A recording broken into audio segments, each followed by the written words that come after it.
سلام، ماهان هستم، علاقه‌مند به نرم افزار آزاد و لینوکس. از دیستریبیوشن آرچ استفاده میکنم و به لینوکس خیلی علاقه دارم. پایتون، راست، سی و میکرو پایتون می‌نویسم. کارم آیوتیه. توی شرکت دانش بنیان همینجا دانشگاه شیراز کار میکنم، توی جهان پارس و دانشجوی دانشگاه شیراز هم هستم، علوم کامپیوتر. موضوع اولی که میخوایم صحبت بکنیم سیستم های اوپن سورسه. همه وقتی در تا سیستم اوپن سورس صحبت میکنیم اولین چیزی که به ذهنشون میرسه لینوکسه. شاید تنها چیزی که به ذهنشون میرسه در تا سیستم های اوپن سورس لینوکسه. ولی خب ما سیستم های اوپن سورس خیلی زیادی داریم. نوع‌های متفاوت کرنلی هم داریم که خیلی ازش ممکنه مطلع نباشن. یکی از معروف ترین هاشون که احتمالاً شنیدین BSD ها هستن. FreeBSD، OpenBSD، NetBSD که کاربردهای خیلی متفاوتی هم دارن. ولی لینوکس قدرتمندترینشونه و کامیونیتی بسیار بسیار قوی و بزرگی پشتشه. سیستم های اوپن سورس به شما این اختیار آزادی رو میدن که شما هر جوری که دوست دارین از سیستمتون استفاده کنین. به فرض مثال میگم شما میتونین چراغ‌های حتی دستگاهتون هم خودتون اگر که بخواین بازنویسی کنین که به چه شکلی استفاده شه. ولی توی یک سیستم عاملی مثل ویندوز همون جوری که تعریف شده باید حتما استفاده کنین و خارج از اون خیلی کم میشه کاری انجام داد. چطور میره بعدی؟ اوپن سورس چیه و چرا اهمیت داره؟ تعریف اوپن سورس اینه که کدشو همه میتونن ببینن، همه میتونن تغییر بدن و بهترش کنن و این باعث میشه که سکیوریتی کدتون بسیار بره بالاتر و سطح اعتماد به کدتون بالاتر بره و اگر که یک روزی جامعه‌ای که ازش استفاده میکنن خیلی بزرگ یا یک جامعه خیلی تکنیکال داشته باشیم. چرا مهمه که ما از سیستم های اوپن سورس حمایت بکنیم؟ به خاطر اینکه یک فرهنگ و یک آزادی اختیاری رو در دسترس کاربرا قرار میدیم که از ماشینشون، از دستگاهشون و هر نحوی که علاقه دارن استفاده بکنن و به همین مرتبه یک سری محدودیت ها هم براشون ایجاد میکنیم که مثلا اگر که یک برنامه خیلی خاصی مثلا فتوشاپ توی ویندوز خیلی کاربرد داره، توی لینوکس همچین چیزی گیمپ هست ولی یک سری کاربردها هست که فقط توی فتوشاپ هست. امروز بعد از این اجرا قراره با یک چیزی به اسم واین هم آشناتون کنم که برنامه‌های ویندوزی رو هم میتونین توی لینوکس اجرا بکنین. ممکنه که ورژن های خیلی جدیدش رو نشه ولی ورژن های قبلیش رو حتما میتونین استفاده کنین و دستگاهتون کاملا از دوال بوت کردن توی ویرچوال ماشین بالا آوردن و هر نوع استفاده از لینوکس تقریبا بی نیاز میشه. سیستم های اوپن سورس بخوام براتون مثال بزنم، هنوز از این بالاتر باش با همون لذت‌هایی که خودت از اینا خب باش گفتم خیلی. سیستم های اوپن سورس بخوام براتون مثال بزنم لینوکس و BSD و یک سری نرم افزارهای خاصی هم بخوام بهتون بگم آپاچی و فایرفاکس. البته فایرفاکس جدیداً اومده سیاست‌هاشو تغییر داده و یک دعوای خیلی بزرگی سر این موضوع بوده که میگن که داره از اوپن سورس خارج میشه به خاطر نیازهای مالی که داره سر تغییر سیاست‌هاشون. و لینوکس همه جا هست. بزرگترین چیزی که همتون احتمالاً استفاده میکنین اگر تا قبل از این لینوکس نداشتین روی دستگاهتون اندروید کاملا کرنلش لینوکسه. توی همه جیب هممون یک گوشی اندرویدی تا حالا بوده، هممون به نوعی لینوکس یوزر بودیم و خودمون نمیدونستیم. لینوکس کرنل. لینوکس به تنهایی فقط یک کرنله و نمیتونه شما رو هیچ جا ببره. اینو خود لینوس توروالدز گفته. کرنل لینوکس از سال 1991 شروع شده به ساخته شدن و چرا ساخته شد؟ لینوس توروالدز دنبال یک سیستمی بود که برای دانشگاه کدش رو ریویو کنه و خودش ادیت بزنه روش یا مادیفایش کنه به هر نوعی که خودش دلش میخواست و همچین چیزی نبود و یک روز تصمیم گرفت که یک سیستم عامل شروع کنه به اسم امروزه لینوکس.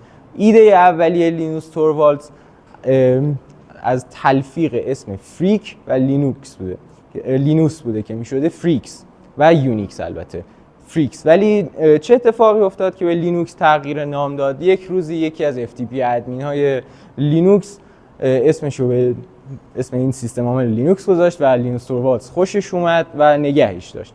و مسکات لینوکس که احتمالاً تاکس همتون میدونین این از کجا آمده؟ مسکات لینوکس یه روز لینوس توروالدز رفته بوده استرالیا و یک پنگوئن گازش میگیره و یک میم ازش درست میکنن و مسکات لینوکس اون پنگوئنیه که لینوس توروالدز رو گاز گرفته. کرنل لینوکس مونولیتیکه. ما چند نوع کرنل داریم، یکی میکرو کرنل ها هستن، یکی مونولیتیک ها هستن. لینوس توروالدز خودش گفته که بزرگترین اشتباهش این بوده که لینوکس رو به صورت مونولیتیک نوشته.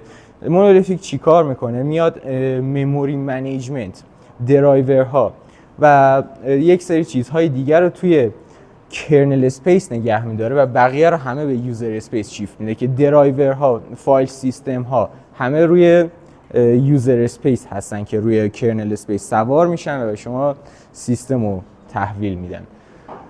ولی میکرو کرنل ها بسیار امتر هستن. فقط IPS ها، لو لول مموری منیجمنت توی کرنل اسپیس هست و بقیه همه باید روی این میکرو کرنل سوار بشن به صورت پکیج های جداگونه. درایور های لینوکس هم البته به همین شکل هستن. مثلا احتمالاً دیدین که وقتی که کارت گرافیک میخواین، کارت گرافیکتون جدید هست، شما باید اون درایور به خصوص مثلا انویدیا یا AMD رو نصب بکنین که ساپورت کامل داشته باشه، وگرنه از کارت گرافیک مادربردتون استفاده میکنین که بسیار کند میشه، رندرینگ بسیار ضعیفی داره و پرفورمنس بدی در نهایت بهتون ارائه میده. و لینوکس از هاردورهای خیلی زیادی پشتیبانی میکنه و خیلی بسیار جلوتر از BSD هست تو این موضوع. BSD عمده تمرکزش روی بوردها هست، در صورت که لینوکس به هوم کامپیوترها هم خیلی اهمیت میده و سعی میکنه همیشه تو این موضوع خیلی از این هاردورها رو به سرعت پشتیبانی بده. یک سری دیستریبیوشن ها مثل فدورا، مثل آرچ، بهشون میگن بلیدینگ تک هستن که سریع ترین آپدیت ها رو میدن که دیستریبیوشن خود لینوس توروالدز هم فدورا هست و بسیار سرعت پشتیبانی از سخت افزارهای جدید توی لینوکس بالاتر، توی از BSD بالاتره. دبیان و اوبونتو. اوبونتو بفرمایید. توضیحی هم چند سال پیش توی دانشگاه تهران فکر کنم داشتن روی لینوکس. هنوز برقراره؟ اطلاعی ندارم. جای خبر رو خوندم که همچین کاری دارن میکنن. که دیستریبیوشن هایی هست که توی ایران هم میسازن. پارچ هست که آقای سهراب بر پایه آرچ هست دارن دیولوپش میکنن. یک دیستریبیوشنی هم هست که خیلی عجیبه، اسمش پرداتور او اس. اومدن مثلا بلک باکس و کالی رو قاطی کنن، خیلی سکیوریتی دریون باشه ولی نتیجه اصلا جالبی نداره. ولی پارچ تا الان از همهش جالب تر بوده. یک دیستریبیوشن دیگه که خیلی جالبه و جدید اومده که اونم جدید که چه عرض کنم بر پایه آرچه و خیلی یوزر فرندلیه، اسمش منجاروه. فرض کنید اوبونتو بر پایه آرچه و اون سطح از دسترسی و درایورهایی که آرچ استفاده میکنه رو با یک یوزر فرندلی بودن بسیار بسیار بالا ارائه میده منجارو. دبیان و اوبونتو. دبیان یک کرنل، یک دیستریبیوشنیه که بسیار راحت، ریلایبل و بسیار از پاور یوزرها از این استفاده میکنن. خیلی از سرورهایی که لینوکس استفاده میکنن و دبیان سرور میچرخونه، اوبونتو بر اساس دبیانه و خیلی یوزر فرندلیه. عملاً کم مونده دیگه ویندوز بشه اینقدر یوزر فرندلیه. و کامیونیتی ساپورتی که همونطور گفتم پشت لینوکس هست، از هر سیستم عامل اوپن سورسی که فکر کنین بالاتره. و توی لینوکس ما یک چیزی که هست اینه که هیچ کس صاحب لینوکس نیست. لینوکس توروالدز به عنوان رهبر پروژه هست و یک سری چیز داره اسم لیوتننت یا همون سرهنگ، همچین چیزی که اونها میان بقیه دیولپرها رو منیج میکنن که چطور کدوم مرج انجام بشه. ما به جز کرنل مین فریم LTS رو داریم، اینا رو احتمالا نشین، زان مود رو داریم که بسیار سریعه که بر پایه لینوکس زنه که اون هم خیلی از هاردورهای بروز پشتیبانی میکنه و پرفورمنس خیلی بالایی میده، و کرنل هاردند که سکیوریتی بیسه و سعی میکنه خیلی از دسترسی ها رو ببنده که سیستم رو امن بکنه. فدورا و سنتوس. فدورا همطور که بهتون گفتم خیلی تکنولوژی های جدید همه رو ساپورت میکنه، بلیدینگ اج و دیستریبیوشن شخصی خود لینوکس توروالدز، حتی برای بچه‌هاش هم فدورا نصب کرده. و سنتوس ما رد هت رو داریم به عنوان انترپرایز لینوکس که خیلی واسه باش رد هت رو داریم که خیلی انترپرایزی هست و کامیونیتی اومدن یه دونه کپی به صورت کامل از رد هت گرفتن، شد سنتوس و به صورت رایگان ارائه میشه و سعی میکنن که مثلا با اختلاف یک ماهه همه آپدیت های رد هت رو نگه دارن. رد هت و آی بی ام پشتیبانی مالی میکنه ولی سنتوس کاملا کامیونیتی دریونه.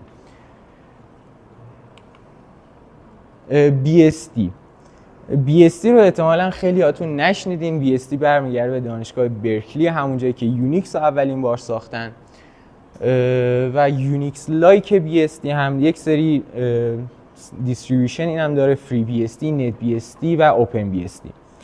همه فکر میکنن که مثلا برنامه‌های بزرگی مثل واتساپ، مثل نتفلیکس از لینوکس برای سرورشون استفاده میکنن ولی از BSD استفاده میکنن، از فری BSD استفاده هم میکنن. تفاوت عمده‌ای که لینوکس با BSD ها داره اینه که لینوکس یک کرنله، بدون گنو هیچ کاری نمیتونه انجام بده.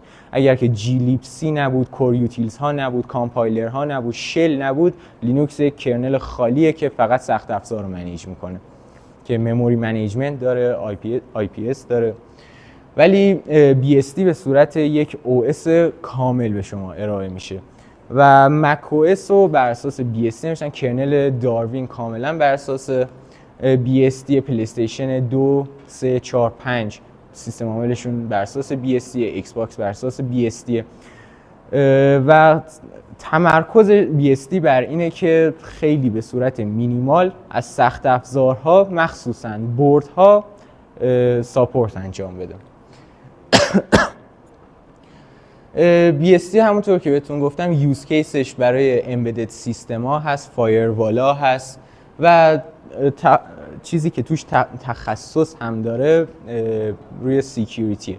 تفاوت عمده‌ای هم که توی سکیوریتی لینوکس و BSD هست اینه که لینوکس موقعی که بوت میشه تمام اجزا رو به هم به صورت ثابت میچسبونه، توی مموری یک جای مشخصی دارن و اجرا میشه، ولی BSD موقع بوت شدن این اجزا رو به صورت رندوم هر سری جدا جدا به هم میچسبونه. به خاطر همینه که بالای تقریبا 40 سال شاید 10 تا خطای کریتیکال توی BSD پیدا شده، ولی خب لینوکس خیلی آمار بالاتری داشته.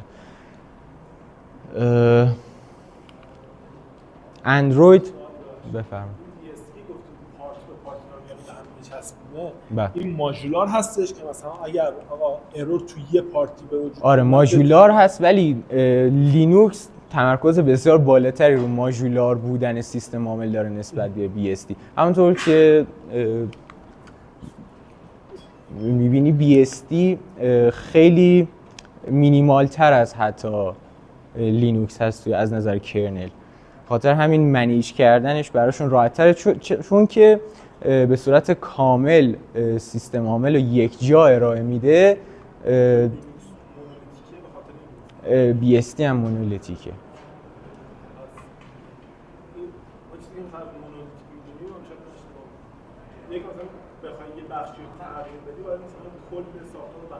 آره. بعد این مشکل به وجود نمیاد این که توی این که میگی راحت تر میشه. آره تمرکز BSD رو سکیوریتی یعنی یکی از فیچرهای خیلی فیچری که خیلی از لینوکس متمایزش میکنه سر همین مرحله بوت شدنشه و با وجود اینکه خیلی کامیونیتی کوچیکتری هم BSD داره خیلی اسپشیالایز تر هستن. منظور با اینکه مونولیتیکه موقع لود شدن آره رندوم به هم وصلشون میکنه با وجود اینکه مونولیتیکه. و یک کرنل دیگه هم هست هارت که برای FSF هست. یک کرنل دیگه هم هست هایبرید که مایکروسافت ویندوز از اون استفاده میکنه. ریاکت OS یا ری OS یادم نمیاد اسم دقیقش. یک سیستم عاملیه که از کرنل هایبرید استفاده میکنه و بسیار امنه. اونم سیکیوریتی بیس بودن این سیستم عامل ها هست که خیلی حتی نسبت به ویندوز خاصشون میکنه با وجود اینکه مونولیتیک هست و ویندوز هایبرید هست. توی لینوکس و BSD این موضوع هست که با وجود مونولیتیک بودن این تمرکز بر سیکیوریتی رو بسیار بیشتر حفظ میکنه. اندروید OS که همتون معرف حضورتون هست که گوگل بر پایه لینوکس ساختتش برای گوشی و یک برنامه هم دارن به اسم AOSP که برای اوپن سافتور بودن اندروید هست و تمرکزشون رو اونه. کروم OS داریم که دوباره گوگل ساختارش انجام داده برای کامپیوترهای کلاود بیس، کلاود کامپیوتینگ و بسیاری از لپتاپ های ارزون تر هم که به تازگی به بازار اومدن از کروم OS استفاده میکنن. اوپن سورس هست. تمرکز اصلی کروم OS دوباره میگم بر پایه کلاود کامپیوتینگ. فست بوت خیلی سریعی داره و روی سیستم های خیلی ضعیف هم میاد بالا. تفاوت و مقایسه سیستم عامل هایی که تا اینجا گفتیم که کرنل هاشون لینوکس از لینوکس استفاده میکنه. یک چیز جالبی که هست اینه که ریچارد استالمن بسیار تاکید داشت که این گنو لینوکسه که زحمت خودش به باد نره. ولی بفهم واین بعدشه. آره سریع آره باش. ریچارد استالمن خیلی تاکید خاصی داشت که این گنو لینوکسه، این لینوکس خالی نیست، لینوکس فقط یک کرنله و کامپایلر GLibC اینا همه رو ریچارد استالمن و FSF بودن که ارائه دادن و توی گفتار روزمره لینوکس آسان‌تر بود. ریچارد استالمن کلمه لینگاکس رو ارائه داد که هیچ کس استفاده نمی‌کنه. لینوکس یوز کیسش هم خب برای دسکتاپ ها، سرورها و امبدد سیستم ها هستن. BSD سرورها، نتورک سکیوریتی ها، حتی یک سری فایروال های سخت افزاری رو هم بر اساس BSD می نویسن. فایروال های سخت افزاری سیسکو عمده‌شون بر پایه BSD هستن. اندروید مودیفای شده لینوکس که برای موبایل دیوایس هستن و کروم OS که کلاود فوکست هست و برای لپتاپ ها. لایسنسینگ لینوکس که GPL کاپی لفت و BSD که یک لایسنس مخصوص خودش رو داره، پرمیسیو هست و اندروید و کروم OS هم که عمدهشون تحت لایسنس گوگل ارائه میشن. لینوکس کامیونیتی بسیار وسیعی داره. BSD بسیار کوچیک‌تره ولی خیلی تکنیکال تر هستن و اندروید و کروم هم که کارمندهای گوگل. انتخاب کردن سیستم عامل خیلی میتونه مهم باشه توی استفاده روزمرتون از کامپیوترتون. بعضی ها براشون آزادی این مهمه که از کرنل به بالا همه رو دست خودشون باشه، به سلیقه خودشون، از بوت لودرشون تا یوزر منیجرشون تا پروتکلی که دسکتاپشون رو میاره بالا که X11 یا ویلند خیلی پیچیده میکنه این موضوع. باید پاور یوزر باشین که دیستریبیوشن هایی مثل آرچ، مثل اگر که خیلی حتی پیشرفته تر باشین میتونین از لینکس فرام اسکرچ استفاده کنین، یا GN2 که حتی کامپایل کرنلتون هم کاملا دست خودتونه، باینری در اختیارتون نمیذاره، همه چیزو باید از سورس روی سیستم خودتون بیلد کنین که این از سورس بیلد کردن البته سرعت اجرا شدن رو بالا میبره، چرا که کامپایلر بر اساس سخت افزارتون میاد یک سری مودیفیکیشن روی کد اجرا میکنه در سطح اسمبلی که روی سیستمتون بهتر اجرا بشه. یا یوزر فرندلی بودن براتون مهمه، مثل دیستریبیوشن مثل اوبونتو، دبیان، منجارو، مینت که خیلی راحت هستن، شاید با دانش خیلی کمی هم بتونین استفاده کنین. یک دیستریبیوشن هست به اسم زورین او اس که اینترفیسش تماما ویندوزه، در پس زمینه هست که کرنل لینوکس رو اجرا میکنه. و اگر هم که سکیوریتی براتون مهمه، خب میتونین به دیستریبیوشن های BSD برین یا یک سری دیستریبیوشن های خاص لینوکس که برای این موضوع به خصوص ساخته شدن. یا کاستومیزیشن براتون مهمه که میتونین از ویندو منیجر استفاده کنین، اصلا لازم نیست از دسکتاپ انوایرمنت مثل نوم یا مثل KD استفاده کنین، میتونین از ویلند، از پروتکل ویلند و هایپرلند استفاده کنید. 5 دقیقه ارائه اصلی هم حالا اون چیزا رو هم میشه بیاریم بعدی.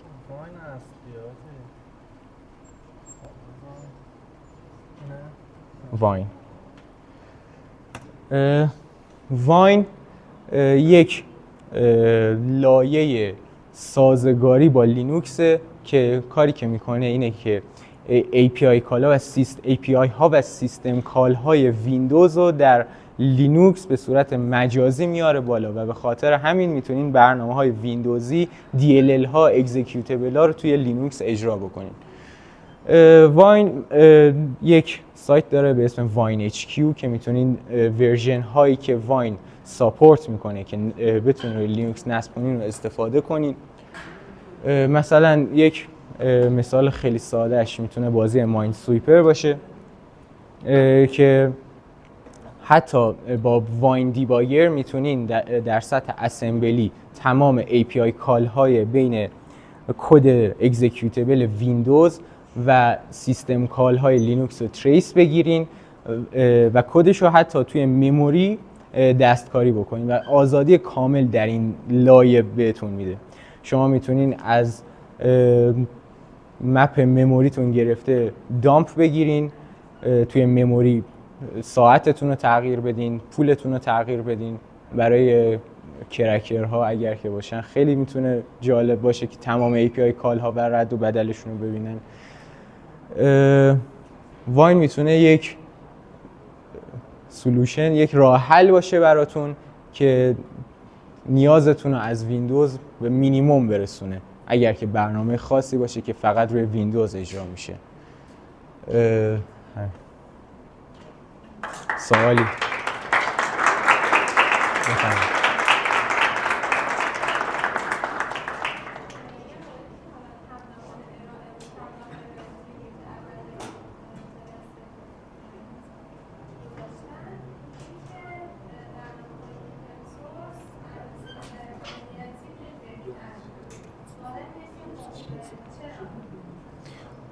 برنامه اوپن سورس چرا بهتر هستن؟ چون که همه میتونن کد رو ببینن و ادیت کنن، ولی توی کلوز سورس این کد دست یک سری افراد محدوده و ممکنه خطاهایی پیش بیاد که اون افراد محدود متوجهش نشن.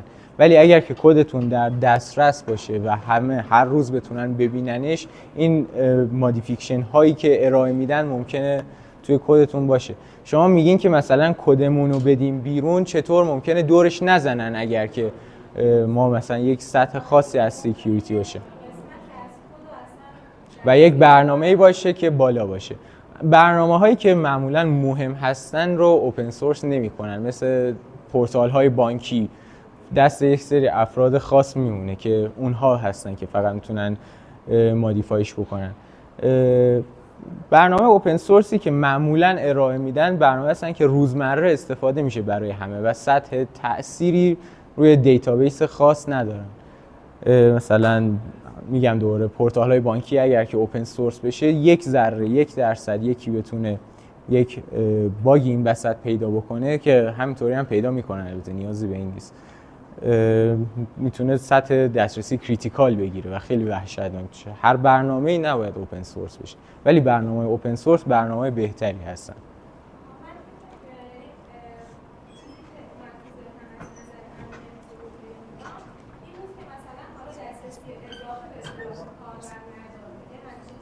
برنامه‌ای که دسترسی کاربر دارن یا اگر که اوپن سورس میکنین اون بخش رو نباید اوپن سورس کنین، یک سطحی از اوپن سورسی رو باید ارائه بدین یا نباید کلا اوپن سورس که اگر که خیلی مهمه. آره ولی خب مثلا اگر حتی نرم افزاری این کار رو انجام بده و حالا از یه سری از اطلاعات دیگه کاربر استفاده بکنه، خب میتونه اون قسمتش رو اوپن سورس نکنه دیگه. یعنی آره حتی برنامه‌های اندرویدی هم میان وقتی که کامپایلش میکنن یک لایه آپسکیشن بهش اضافه میکنن که نشه دورش زد، نتونن ریورسش کنن و کدش رو بخونن و دورش بزنن.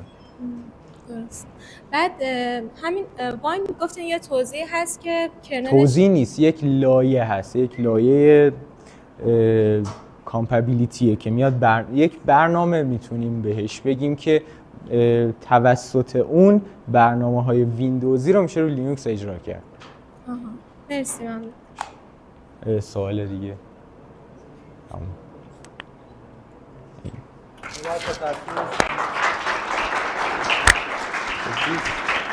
مرسی.